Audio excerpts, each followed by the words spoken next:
Hi, I'm Kaya and I'm a student here at LMA. Every year we have our annual Youth Festival, which is amazing by the way, and this festival brings together industry professionals from creative sectors and our very own LMA students.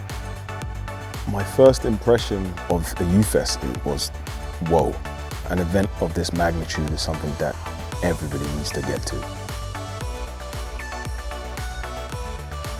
Hi, my name is Haggis MacLeod and I'm the area organiser of Theatre and Circus at the Glastonbury Festival. Hi, I'm Alison Hines. I'm with the BBC Early Careers. Hey, my name is Fred. I'm from TikTok, SoundCloud, PlayStation. Hi, I'm Kerry Ellis and I have been in endless West End Broadway shows. Hi, my name is Chris Key. I'm a theatre director. I work as Associate Director on the international productions of Les Mis, of School of Rock, Wizard of Oz and many more. There is so much on offer to so many different people, so many different skills. We've got experts from all different fields converging here. To me it seems like a real melting pot of creative energy, a lot of buzz about the place and a lot of inspiration to go around. It's all about building contacts and getting real world knowledge, real world application of what happens out in the creative industry. I think an event like this helps students develop in the way of the fact that you've got people coming in who are artists, who are seasoned professionals, giving them all the important tricks and tips of how to survive and how to ebb and flow and exist in an industry that is ever changing.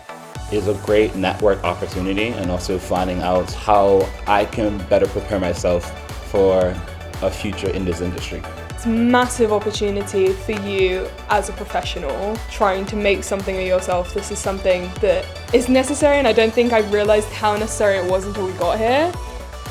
I think people should come to YoUFest for opportunity, for growth, for knowledge and find their tribe. It's a wonderful opportunity and I think people will look back at their time at this festival in years to come and realise how life-changing it was for them.